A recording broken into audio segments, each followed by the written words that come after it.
అందరికీ నమస్కారం. జీవన చంద్రికలు ఆడియో కథలు వినేవారందరూ తప్పక సబ్స్క్రైబ్ చేయండి, లైక్ చేయండి, షేర్ చేయండి. ఎక్కడ స్కిప్ చేయకుండా చివరి వరకు వినండి. సుశీల చాలా ఆనందంగా ఇంటికి పరిగెత్తుకుని వచ్చింది. అమ్మా, నాకు ఉద్యోగం వచ్చిందమ్మా అని చెప్పింది చాలా సంతోషంగా. అవునా నా తల్లి, నా బంగారు తల్లమ్మా, ఏం ఉద్యోగం తల్లి, ఎక్కడ అని అడిగింది తల్లి నీరజ. అమ్మా, నాకు టీచర్గా పోస్టింగ్ ఇచ్చారమ్మా అని చెప్పింది సుశీల. ఆ మాట వినగానే ఆ పక్కనే ఉన్న ఆమె తమ్ముడు వచ్చి, టీచర్ ఉద్యోగమా, చచ్చావు పో, ఎందుకే తల్లి పొయ్యి పొయ్యి టీచర్ ఉద్యోగంలో పడ్డావు అని వెటకారం చేశాడు తమ్ముడు. పోరా వెధవా, నాకు మంచి జాబ్ వస్తే నన్ను ఎంకరేజ్ చేయకుండా అలా అంటున్నావేంట్రా, టీచర్ అంటే మాటలు అనుకున్నావేంట్రా, మనమందరం చాలా టీచర్ల దగ్గర చదువుకునే కదా మనం ఇంత పెద్దవాళ్ళం అయ్యాము అంది సుశీల. చెప్పకే తల్లి, అస్సలు ఏ జాబ్ అయినా చేయొచ్చు కానీ టీచర్గా మాత్రం అస్సలు వెళ్ళకూడదు, ఇది నా గుడ్ ఒపీనియన్ అని తమ్ముడు అక్కడి నుంచి వెళ్ళిపోయాడు. తల్లి అంది, పోన్లే అమ్మ, వాడికి ఏం తెలుసు, చిన్నవాడు కదా అని. ఇక కాసేపు అయ్యాక సుశీల అంది, అమ్మ నేను ఒకసారి మా ఫ్రెండ్స్ని కలిసి వస్తాను అంది. అలాగే అమ్మ, వెళ్ళిరా అని చెప్పింది తల్లి. సుశీల అక్కడి నుంచి తిన్నగా తన క్లాస్మేటు, తనతో పాటే పరీక్షలకు ప్రిపేర్ అయినటువంటి ఫ్రెండ్ దగ్గరికి వెళ్ళింది. ఫ్రెండ్ని కలిసి చెప్పింది, నీకు గుడ్ న్యూస్ చెప్తున్నానే అని. ఏంటి అంది. నాకు టీచర్గా పోస్టింగ్ ఇచ్చారు అని చెప్పింది. బాబోయ్, టీచర్ పోస్ట్ అనే నీకు తెలియదు, ఊరుకో, కాకపోతే మళ్ళీ ఇంకోసారి అయినా మళ్ళీ గ్రూప్ 4 సర్వీసు జాబ్లు ట్రై చేసుకోవచ్చు, మళ్ళీ తర్వాత నువ్వే అనుకుంటావు అనవసరంగా జాయిన్ అయ్యానని అని చెప్పింది ఫ్రెండ్. ఈలోగా అక్కడికి వచ్చినటువంటి మరో ఫ్రెండు, నీకేమే తల్లి భయపడాల్సిన పని లేదు, గవర్నమెంట్ పోస్టింగ్ కదా, అంత ఏమీ ఉండదు, నా అలాగా ప్రైవేటు ఉద్యోగం చేసుకుంటే చావాలి, బతకడం కంటే చావడం బెటర్ అనిపిస్తుంది, జాబ్ చేస్తున్నామనే సంతోషం ఎక్కడా అనిపించదు అని అంది అక్కడికి వచ్చినటువంటి మరో ఫ్రెండు అరుణ. అదేమిటి అలా అంటున్నావు అని అంది. అవునే తల్లి, టీచర్స్ అంటే గవర్నమెంట్ పోస్ట్ అయినా చెయ్యాలి, లేదు అంటే ఇంకేదైనా పోస్ట్ చేయాలి, కానీ ప్రైవేట్ టీచర్లుగా బతకడం మాత్రం చాలా కష్టం అంది అరుణ. టీచింగ్ ఎక్కడైనా ఒకటే కదనే, కాకుంటే శాలరీ కాస్త ఎక్కువ ఉంటుంది గవర్నమెంట్ దాంట్లో, ప్రైవేట్ దాంట్లో అంత ఇవ్వరు అని అంది సుశీల.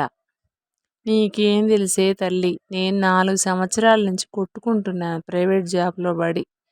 మన చదువు వేరు, మన టాలెంట్ వేరు, మన స్కూల్లో మనకున్న మార్క్స్, మనకున్న తెలివితేటలు ఇవేవి కూడా ఆ మేనేజ్మెంట్ ముందు పనికిరావు.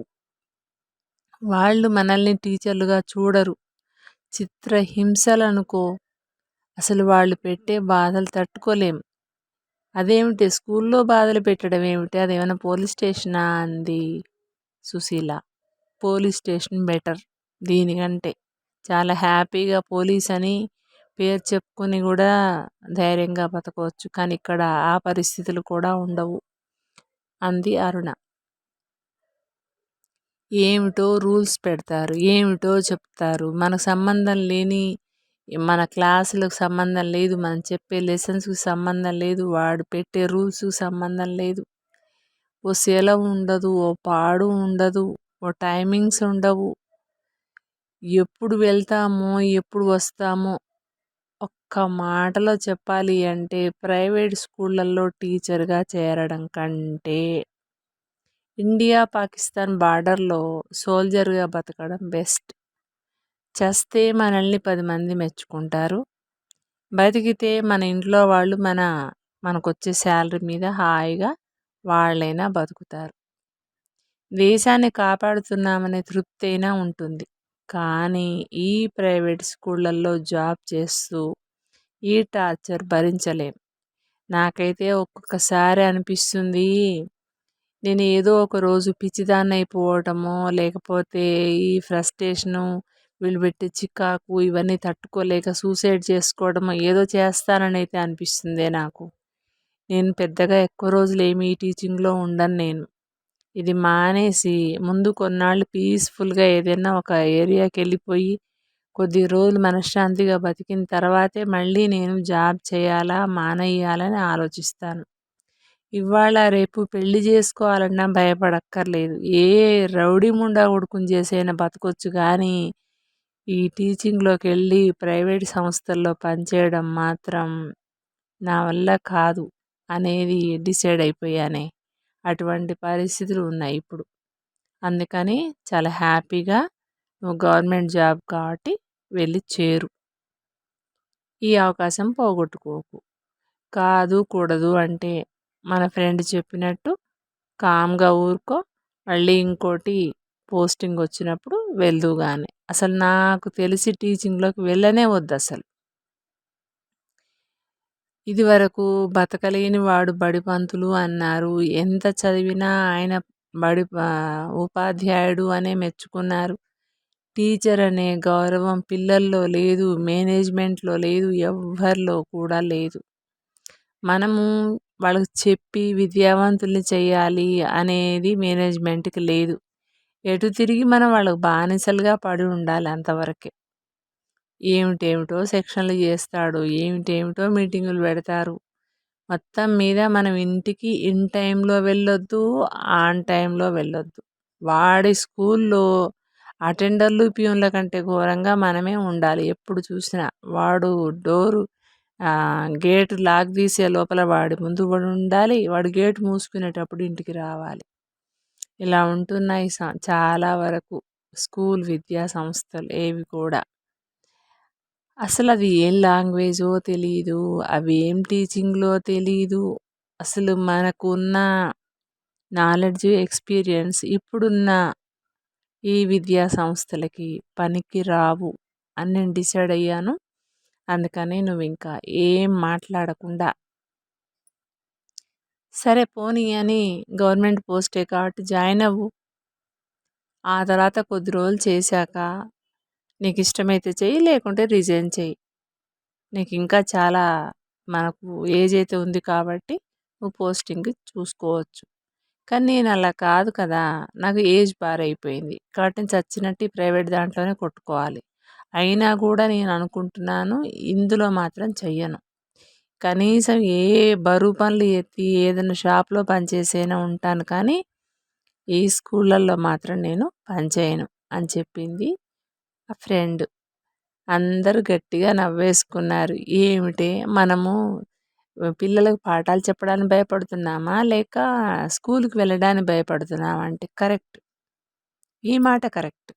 చిన్నప్పుడు స్కూలుకి పోవాలంటే భయపడ్డాం. ఎందుకు అంటే సరిగ్గా హోంవర్కులు చేయక టీచర్ కొడుతుందేమో అని భయపడి చిన్నప్పుడు స్కూల్‌కెళ్ళడానికి భయపడ్డాం. ఇప్పుడు స్కూల్‌కి వెళ్ళాలంటే మేనేజ్మెంట్ రోజు ఎలాంటి రూల్స్ మారుస్తుందో, ఎలాంటి హింసలు పెడుతుందో అని ఇప్పుడు కూడా స్కూల్‌కెళ్ళాలంటే భయపడుతున్నాం.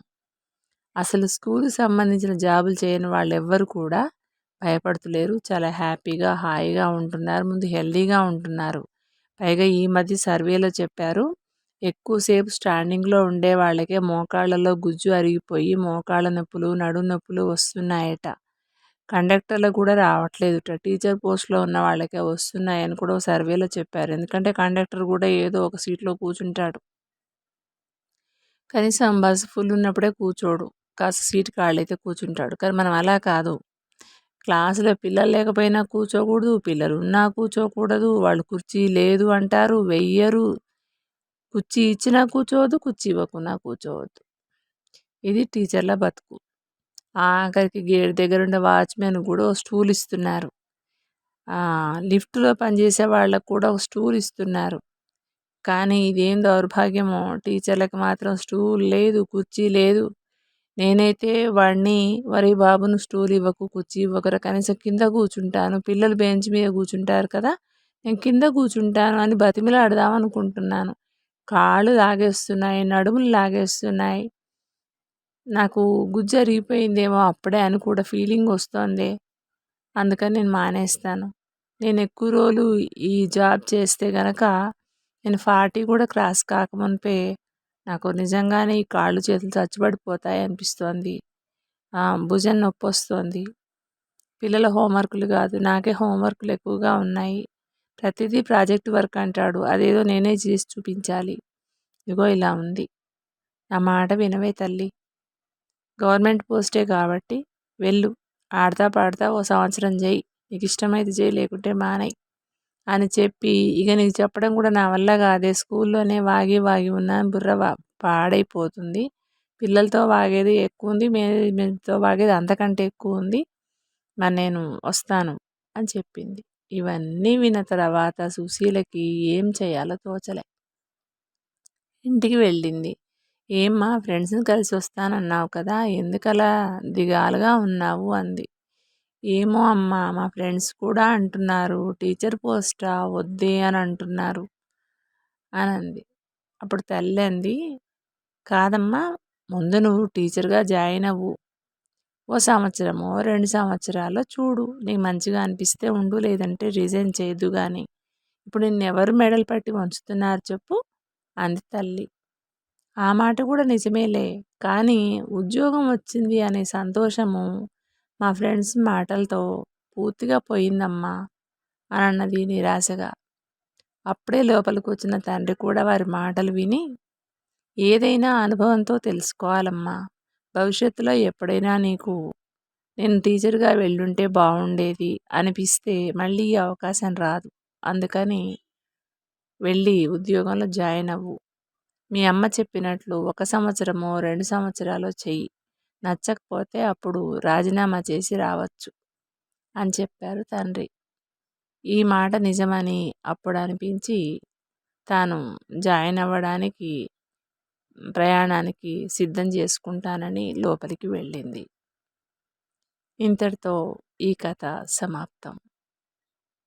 ఈనాటి విద్యా వ్యవస్థలో టీచర్ల పరిస్థితులు చాలా దారుణంగా ఉన్నాయి అని అనేక మంది చెప్తూ ఉంటే విని ఈరోజు మీ ముందుకు తీసుకొచ్చాను ఈ ఆడియోని. ఎవరికైనా బాధ కలిగితే క్షమించండి. నిజమే ఉందనుకుంటే మీ కామెంట్స్ ద్వారా తెలియచేయండి. Thank you.